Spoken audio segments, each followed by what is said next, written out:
today we're playing another Total War Warhammer campaign lore play. The campaign video where we talk about the lore. So, oh, did I just see more Greenskins wiped out? That's a shame, because the plan is to talk about them today, as promised. So, I'm going to start off by reading out of the Creature Guide, which is a supplement for the Warhammer Fantasy Roleplay 3rd edition. So, yeah, should be fun. Although actually, before I do that, I want to point out I'm going to try and keep it from the perspective of the Empire.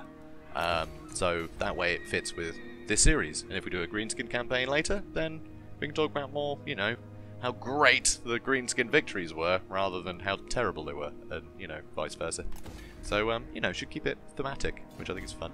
So, anyway, I'll read, shall I? Greenskins are among the most dangerous denizens of the old world. Once an orc's blood is up, it will not stop until either it or its enemies lie dead.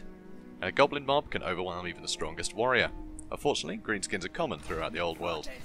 The highlands are riddled with subterranean tribes of orcs and goblins, and the forests are home to nomadic greenskin warbands.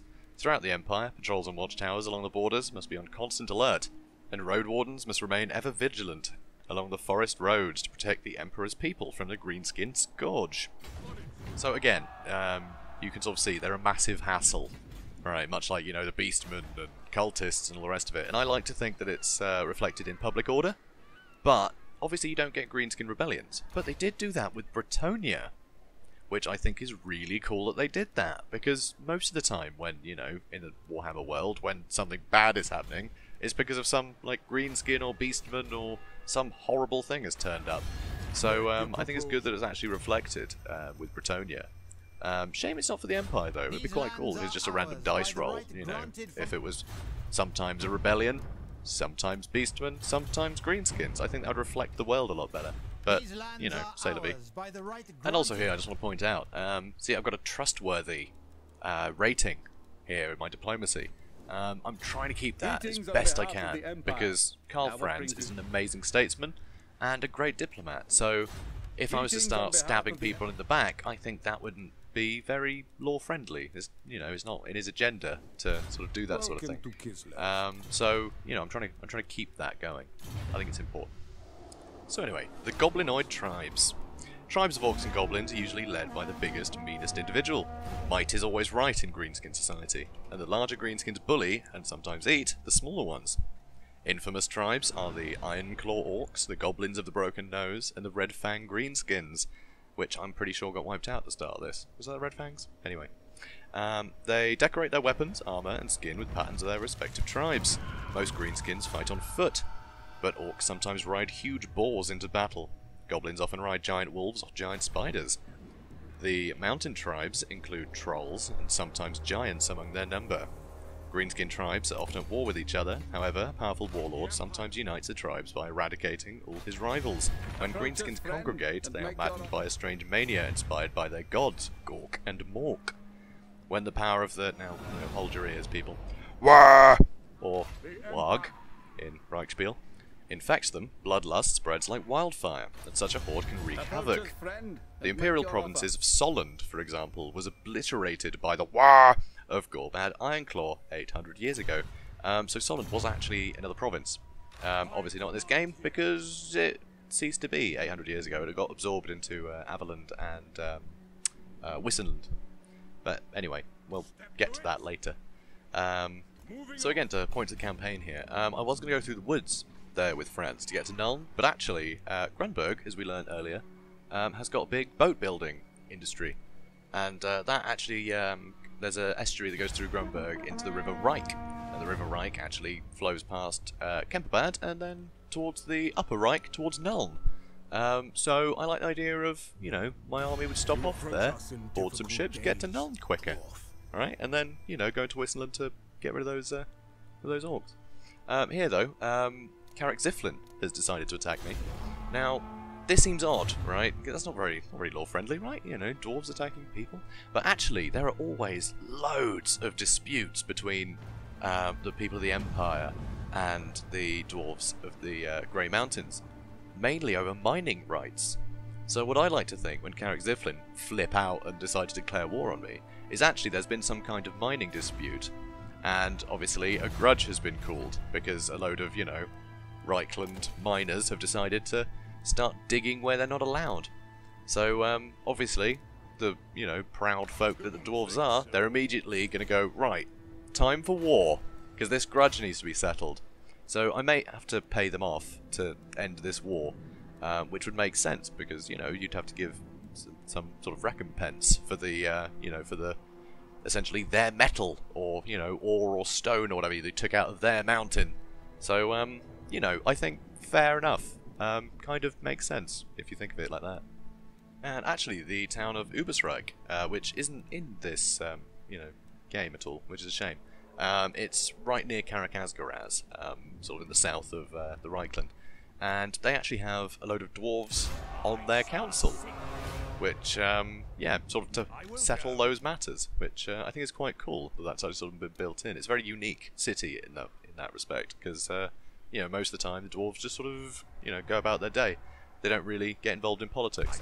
But in Ubersreich, with the close ties to Karakazgoraz, it's really important to have that, and I think that's cool. It's a nice nice touch.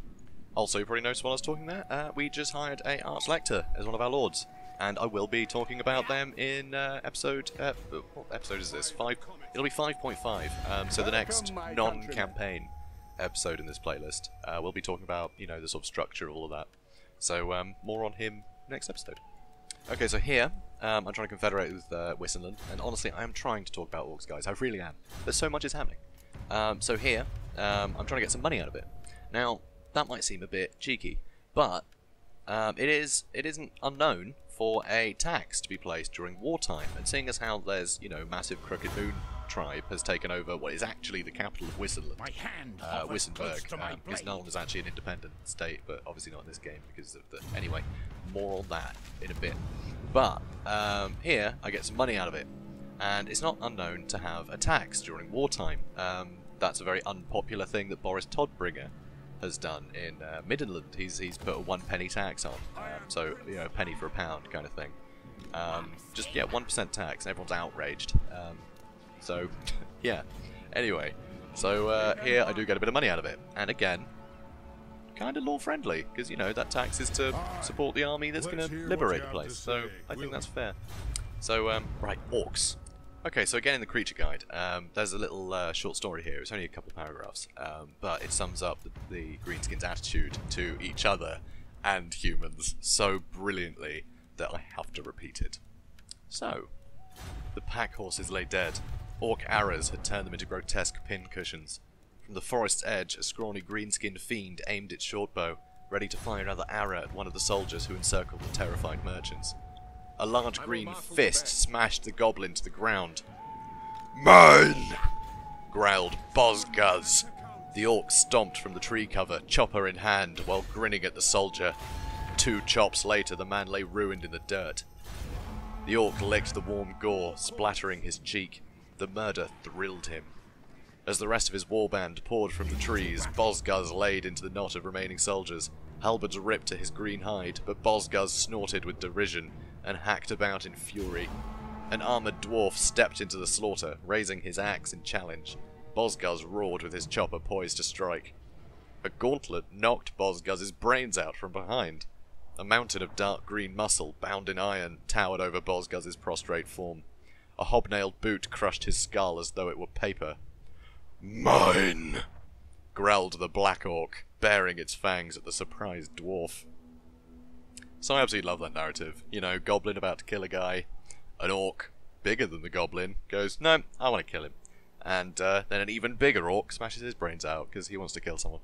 So, yeah, they're quite happy to kill their own kind if it means being able to kill the humans. Yeah, quite cheeky like that. Cheeky bunch. So now in battle, we'll actually, be able to see them doing some fighting. Fortunately, though, for, greenskin players, they aren't going to start killing each other. So, that's quite handy. Obviously, if their fightiness gets too low, though, in the campaign, then you suffer attrition. And that's basically because the orcs start fighting each other, because, they love fighting. So, really cool they've added that mechanic, I think, because it really helps, sort of tie the sort of lore into the narrative. I think it's great. I think it's great. Well done, CA. Love it. So, anyway, let's carry on. An encounter with Greenskins usually ends in violence. Orcs and Black Orcs prefer to get into combat as quickly as possible, hacking down anyone, friend or foe, who interrupts their killing spree. Goblins are snivelling cowards, but if pressed to fight, will attack in numbers. They prefer to fight from a distance with short bows and preferably with the advantage of surprise. In close combat, Goblins try to hide behind their larger cousins and jab at the enemy with long spears, which could partly be because the Orcs will just plough through them to kill anything anyway, so probably safer that way. Snotlings, on the other hand, are too stupid to do anything but copy the bigger Greenskins, whether fighting or running away. Whereas Orcs hack and slash until all their foes lie dead, Goblins prefer to capture their enemies so that they may have some fun with them, perhaps with a rusty blade after the fight. Sometimes Orc bosses order their boys with a Z, of course, to spare opponents so that they can sacrifice or humiliate them before the filth encrusted idols of Gork and Mork back at camp. Cunning captives may be able to exploit the Greenskins' quarrelsome nature and escape amidst the bitter infighting. Yeah, so those little idols to their gods, you know, the filth encrusted idols, they do often make idols to their gods out of shit. So they're pretty filth encrusted. They're just made of filth. So, you know, nice way to promote your religion, I guess. You know, with your turd idol. But, you know, I'm not one to judge. Whatever makes you feel comfortable. Greenskins live to fight. It is this endless lust for battle that is perhaps their only weakness, as neighbouring tribes expend much of their strength waging war against each other, unless a dominant leader, called a war boss, arises to unite them. The gathering of Greenskins for war is known as a war. You know this already, you know, surely. During such times, Greenskins are at their most dangerous, congregating in ever-growing numbers as more tribes flock to the war boss's banner. When not scrapping amongst themselves, Greenskin tribes raid nearby settlements, ambush merchant caravans and stray too close to their territory, or attack strongholds that guard the Empire's borders. They care little for the repercussions of their actions, so hardly ever bother to hide their trail. Greenskins can be fierce and savage, but Goblins and Snotlings in particular are quickly frightened, and likely to flee when the tide turns. Orcs are brutal, direct, and relish smashing foes in combat, while Goblins are cunning, Snotlings and Orcs are notoriously dense. Now one gripe I have with this battle, actually, is there's an Orc war boss leading this. It's the Crooked Moon. They're a Night Goblin clan. What's an Orc war boss doing leading any of them? It makes no sense. Anyway. So now I'm actually turning to Omens of Warp, which is another 3rd edition supplement for Warhammer Fantasy Roleplay. So it's got a load of battles outlined in this, which is really cool. Just sort of generally minor nobles and barons and stuff. It's not like, you know, the battle for Blackfire Pass and stuff. It's all the more small-time things. Just a lot of flavour in there, though. So this is the retaking of Castle Craiglitz from the noble families of Averland, a history by Ludo Maus. The army of Baron Craiglitz marched east in the summer of 2520, which is possibly after when this game is based. They never really specify. Anyway, their goal was to recapture the Baron's family castle in the foothills of the Black Mountains, which had been lost 50 years earlier to an Orc invasion. The rampaging horde had been halted, but Castle Craiglitz was never reclaimed, becoming a nest and stronghold for the Greenskins. The Baron's army had been hired for the occasion, a gathering of the best mercenaries and sellswords that Craiglitz could afford. Crossbowmen from Talea, huntsmen from Stirland, veteran beast fighters from the Drakwold, guild exiles from Marienburg, grizzled ex-state troops from Reichland, some dispossessed and disgraced Bretonnian knights, and even a small regiment of ogres. There were also 2 regiments of Averland state troops and an impressive artillery train of cannons assigned to Craiglitz by the elect count in exchange for a large donation. Craiglitz halted his army on the approach up to the castle and ordered the artillery to commence a barrage, hoping to secure an easy victory by driving the occupiers out of the buildings and away into the mountains. This tactic was partially successful. The punishing cannon fire certainly brought the Orcs out from their castle to see what the commotion was all about, but they then proceeded to charge straight towards the human lines. While the various mercenary bands were experienced battle veterans, there was a distinct lack of coordination between them, for there were no senior officers other than Craiglitz himself. Each regiment set about fighting the way they knew best. The crossbowmen formed a static defensive line, the beast hunters attempted to countercharge, the state regiments waited for orders, while the ogres waded into the midst of the Greenskins, doing plenty of damage but ruining the sightlines of the huntsmen. The cannon batteries were too slow to load grape shot, and were nearly overrun by vicious goblins before the Bretonnians swept them away with a lance charge. Eventually, Craiglitz gained some control over his army. Most of the Orcs had gleefully joined in the brutal melee with the ogres, giving raucous cheers and howls every time they managed to hack one of them down. Instead of sending in support, the Baron pulled his line back. When the last ogres fell and the battered orcs turned to face the humans, they were met with a thunderous fusillade from the artillery, volleys from the missile troops, and then a mass charge from the remaining regiments, led from the front by Krieglitz. The few greenskins still standing turned tail and fled for the mountains, and before the day was out, the Baron had raised his family crest above the highest tower. Now, I think one detail there that I absolutely love, they don't specify why. You know, you might think, what the hell is he doing, letting all those ogres get hacked to pieces? But actually, ogres are really expensive, ogre mercenaries. Generally, what you do is you let them fight, and you say, you can eat whatever the hell you find. And we'll give you even more food, or gold, so you can buy food. But generally, they're very, very hungry, and you've got to feed them. So, yeah, they can end up turning on you if you don't, you know, actually come up with any food at the end of it. So, it's kind of dangerous. But letting them get killed in the battle, it means you don't have to pay them. How great is that? But seriously though, CA, put ogre mercenaries in the game. For the love of God, put ogre mercenaries in the game. Alright, we don't have the Knights of the White Wolf or any of that cool Midland-themed stuff yet. You know, the Tudor Guard and all this stuff. Which I will be talking about later, don't worry. But this is just a call to everyone. Put in ogre mercenaries. Halflings. Ogre mercenaries, halflings. Also the war wagon. There's a lot of other stuff that in old editions. Put it all in the game. And everyone watching this video, you can all thank me later when someone at CA watches this and then goes, oh god, I knew we forgot something. And then puts it all in. You're welcome. So we got a bit derailed there. So more greenskin stuff. So I'm going to start off with the the lowest rung, the goblins. Well, actually the Snotlings are, but do them later as a bonus because they're not actually in this game, which is very unfortunate. Especially the Snotling pump wagon, that thing's hilarious. It's pump wagon, pump wagon, right? Yeah. Anyway, so goblins are scrawny creatures standing between 3 to 4 feet high. They have large pointed ears and noses and long slender fingers, perfectly adapted to pilfering what does not belong to them. Behind their cruel eyes and mocking toothy grins lies a malevolent spirit and ruthless desire for self-preservation that feeds their selfish and backstabbing nature. Goblins rely on their keen cunning to survive. Like all greenskins, they are not renowned for their intellect, but their wits far outstrip those of the orcs. Goblins are cowardly creatures and will run away from enemies they do not outnumber. Even then, they would far sooner shoot their foe from a distance, preferably from behind. They wear little armour and often looted scraps, though many carry a crude wooden shield to hide behind. Their preferred weapons are short bows and spears, anything with a long reach. Goblins are rarely found alone, preferring safety in numbers. The biggest and meanest of the greenskins, orcs are natural-born warriors. They vary in size, the smallest are no larger than a man, whilst the largest black orcs nearly rival the size and bulk of an ogre. Orcs have hulking bodies, far broader than those of humans, with long, heavily muscled arms, and they walk with an ape-like stoop. Many orcs wield massive weapons called choppers that can split an enemy in half. Some wear battered helmets or scraps of armour cobbled together from pieces pillaged from enemy corpses, or use crude shields decorated with body parts of those they have slain. Orcs congregate in large mobs of da-boys. Rival groups of boys are bitterly antagonistic, and rules frequently erupt. When not fighting the enemy or each other, orc bosses around beat up their smaller cousins for entertainment.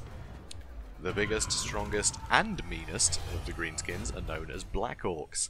They earn this name partly on account of their dark green skin, but also because of their dour, grim demeanour. These hulking figures of rippling muscle are taller than most men, despite their hunched shoulders. Their red eyes smoulder angrily, and their fanged maws are set in a permanent scowl. Their fists can easily crush a man's skull. Black orcs are always better equipped than lesser greenskins by stealing the best pickings from the aftermath of carnage, or bullying orcs and goblins to offer tribute. They go to battle clad in heavy iron plates painted in tribal patterns, wear iron gauntlets, and stomp in steel-toed boots. The helmets are horned with the tusks of monsters they have slain, with their bare hands, and sometimes enclosed by a steel mask bearing the likeness of their cruel gods. They wield huge blades or maces that can kill a man with one blow. These monstrous greenskins regard all other races and even other greenskins with complete contempt. Black orcs devote themselves to the practice of war and are disciplined fighters, a dangerous trait in a greenskin. They assume what passes for leadership among other orcs and goblins, and single growl or flash of annoyance is often enough to make a bickering warband fall in line. So, yeah, I mentioned they're gods, and I'll get right to that, but also Black Orcs, with them seeing everything in contempt. Grimgor is the biggest and meanest of the Black Orcs, and he basically travels with only Black Orcs, because he has such a contentment for all the lesser greenskins. That he doesn't even, you know, see them as worthy. So obviously that's not reflected in Total War, but you know, he does have you know, his immortals with him. But yeah, seriously tough bunch that. So quite cool of him. So let's talk about Gork and Mork, shall we? You know, fun brothers, fun, you know, god brothers of the Orcs. There are as many strange beliefs among Orcs and Goblins as there are greenskin tribes. Various night goblin clans grovel before one or both of the moons. Forest goblins are reputed to worship massive spiders the size of houses, and some Orc tribes revere any unusually shaped rock outcrops as gods. However, there are two deities worshipped by all greenskins, Gork and Mork. Gork epitomises the brutal warlike aspect of the greenskins, while Mork represents their animalistic cunning, though it is often the other way around. Faith in these gods manifests as a terrifying phenomenon known as the Wah. Particularly when large groups of greenskins are gathered together. The smell of blood and taste of danger can cause greenskins to explode in a mindless frenzy akin to religious zeal. Wah energy also empowers the greenskin shamans, whose destructive powers are believed to come directly with their gods, and are fueled by the rage and violence of the Orcs and Goblins around them. Captives can be expected to be sacrificed and eaten, but not necessarily in that order, in honour of Gork and Mork, who are often represented by large piles of stinking dung, shaped in their likeness. See, didn't I tell you? Yeah, it says it right here. So, yeah, fun. They wear only filthy loincloths. Snotlings are usually found in large numbers, bossed around and bullied by the larger Orcs and Goblins. They are stupid creatures, even by greenskin standards, but have an animalistic cunning, and their instinctive curiosity often gets the better of them. They love to steal scraps of equipment and hoard them in their dens. Now, as much as I hate they're not in the game, I kind of understand why, because they're so short that I think that'd just be impossible to animate, because you'd have to have, basically, animations of all of your soldiers attacking really low as well, and I just don't think it would work very well in Total War. It would have just made it just so much more difficult to do, because they would have had to do that for every faction, have these animations of them attacking stuff on the ground, which is a real shame. It might be the same reason why we might not get swarms of, like, lizards and stuff in the Lizard Army later, because that's going to be tough for CA to implement, I think, despite the fact it would be so cool. So if you're watching the VT here and wondering what the hell I'm doing, it's because I actually I wanted to get a cool shot of the knights coming over the hill, but I actually misjudged it slightly and you couldn't see them at all, which was very silly. So yeah, here we are, and it wasn't actually as good as I thought it would be, honestly. But yeah. Anyway, back to more lore. So I'm not going to talk about Skarsnik yet. You'll see I do try and spare him after this battle. It's not very lore-friendly, me trying to make peace with him, but I didn't want to kill him now. I wanted him to still exist on the map, so I could talk about him in more depth later, which I will do. Annoyingly, I've got a book in the post for the Greenskins, and it hasn't arrived yet. It's supposed to arrive last week. So yeah, I like to have it. I like to have first-hand knowledge. I like to have the books. I don't like to resort to the wiki all the time. You know, some of the wikis are very good, but first-hand knowledge is better, in my opinion. You know, it means I can give better quality stuff, I think. However, I do have some stuff on Squigs and Ragnarok spiders, and we have both of them in this battle, so it gives me a great excuse to talk about them. So we'll start off with the Squigs. So where there are goblins, particularly night goblins, such as the Crooked Moon, there are often squig. These oddities are a gnashing, frothing appetite, just looking for something to chomp. Part fungus, part flesh. It's hard to know what to make of a squig and its ball-shaped body. Some goblins are daring, or foolish, enough to hunt squig and herd them to unleash their savage hunter in battle.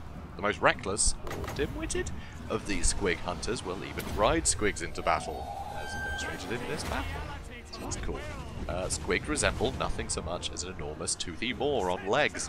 The stumpy tail and beady eyes and the warty red skin are all minor details. The important thing is the mouth. And the teeth. Especially the teeth.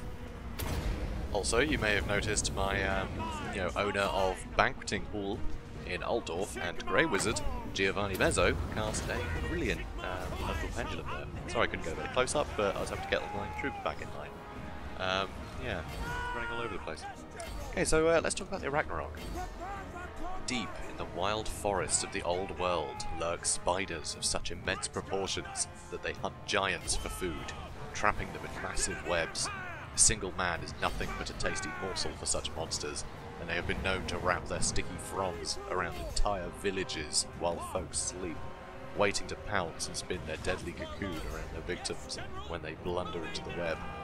Venom in the web dissolves flesh to mush, and when the spider has sucked its victims dry, nothing remains except glistening skeletons suspended on sticky strands. Forest goblins have learned how to tempt Ragnarok spiders to their camps with offerings of fresh blood. Very resourceful. The goblins erect totems to their spider god, the feaster from above, that seem to mollify the spider's natural ferocity. Shamans chew the tiny purple skull-backed spider and enter a spasmodic trance-like state. Those that survive the ordeal are able to commune with the massive arachnids and tame them. Forest goblins construct shanty towers atop tamed Ragnarok spiders and ride them into battle, sometimes erecting a crude catapult in the powder that fires poisonous wedding. Call it a howder, do they? Weird. Never came across that word before. Any of you guys? Yeah, howder. H-O-W-D-A-H. Anyway, the spiders treat the squabbling goblins on their backs like their own young and fight with rabid determination to protect them. So that's pretty damn cool, isn't it? So yeah, a load of shamans just get off their tits munching on little spiders and suddenly can commune with these things? That's pretty cool. Come on, face it. It also says here that Ragnarok spiders are sometimes ridden by a small mob of forest goblins, which they are in this game, which is, you know, great. It also says a few Ragnarok spiders also carry goblin shamans. How great would that be as a mount option for goblin shamans? Can you imagine? That would be the best thing. I want to see that happen immediately. Mod it if need be, if you can. I doubt you can. I don't know. I have no idea. I don't know how to mod. But that would be fantastic to have goblin shamans riding on, you know, Ragnaroks. And I think it would actually increase the chances of actually seeing them in an AI army. Because I never see Ragnaroks. I don't think I've ever seen anyone bring one apart from Scousnick, and that's because he starts with one. So that's a real pity. But also, goblins riding on the back of an Ragnarok spider sometimes construct a crude catapult called a flinger that fires bundles of poisoned webbing at enemies. Now, that would be brilliant. Can you imagine an artillery strike with, like, poison damage? That would be amazing. I'd love to see more utility, like, added to the Ragnarok spiders, because I think that would just make them so interesting as units. You know, they'd be really expensive and hard to get and everything, you know, as they are now. But having one with a catapult, you know, one with a shaman on it, and then just one rampaging, I mean, it would be epic. So, yeah, they're pretty damn cool. So I think to round off the whole, you know, orc thing, and I will be talking about orcs a lot more, and legendary lords and stuff when we actually invade the Badlands, which I'm sure we'll have at some point. But there's a lovely little text here from the perspective of Hild Kramer, who's a Celestial Order wizard. You know, obviously this is all fluff, but, you know, whatever. So, Hild Kramer, he says, I do not believe that the Greenskins use magic the same way we do. I don't mean that they're different the way High Elves or Chaos Sorcerers are, channeling the winds of magic unfiltered. No, I do not think they use the winds of magic at all. Bear with me as I strive to explain. Greenskins are undisciplined, unthinking, violent brutes. They lack the patience or the mental capacity for proper magic. For that matter, they lack the patience or mental capacity to form a civilization, or even all march in the same direction for more than a few minutes. But their mighty armies, the Warg, as they are sometimes called, pose a grave threat to the Empire, and their shamans can rival Imperial battle wizards for sheer destructive potential. How? I propose that the answer to both questions is the same.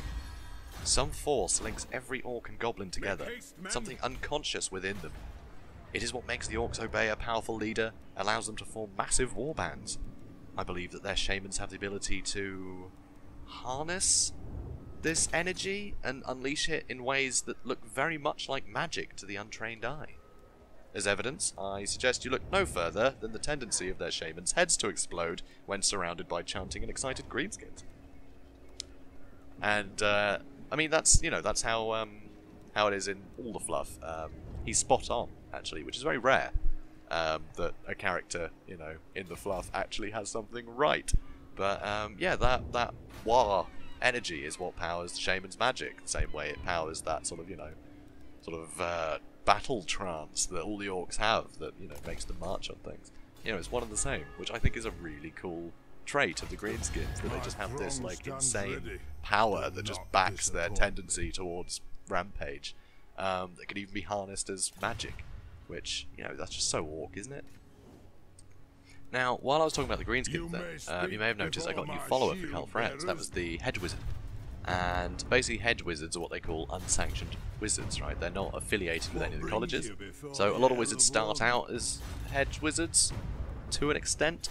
Because, you know, you can't really tell if someone's going to have magical potential until they sort of start going, oh no, I can do magic.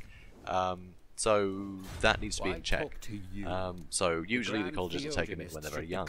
But, you know, the sort of, I guess what you kind of assume is that this is an adult hedge, you know, wizard running around. And because wizards essentially channel the forces of chaos, that's a very dangerous thing to have an unsanctioned one that hasn't been trained by the colleges and, you know, sort of guarded against the forces of chaos while they're, you know, performing their spells. So that's really dangerous, and Carl Franz would not stand for that. So, you know, some other lords might think, hey, you know, got a powerful guy, you know, he can stay here in my army, help me out. They might be willing to take that risk. Carl Franz would not. He's smarter than that. And, you know, he's all about stamping out heresy and things. He can't have the forces of chaos running around, and he certainly can't have hedge wizards running around, you know, potentially turning into, you know, forces of chaos. So, obviously here we've run out of footage for today, because I ended up talking too much. I often do. So, guys, if you enjoyed this video, please comment, like, and subscribe. It only takes a second to subscribe. And, yeah, and it lets me know that this is a series you enjoy if you click subscribe while you're watching this video. It's, you know, it's a good way for me to gauge what people are enjoying, and so I can make more of it. So, really, really useful there. So, yeah, so please do. And, yeah, I'll see you in the next video, guys. Can't wait. The next one will be religion, and the next actual campaign one, I've got to be talking about Wissenland, because I've just conquered the whole place. I've barely even mentioned them. So, I will be talking about Wissenland. So, yeah, I hope you look forward to that. So, yeah, have a great day, guys.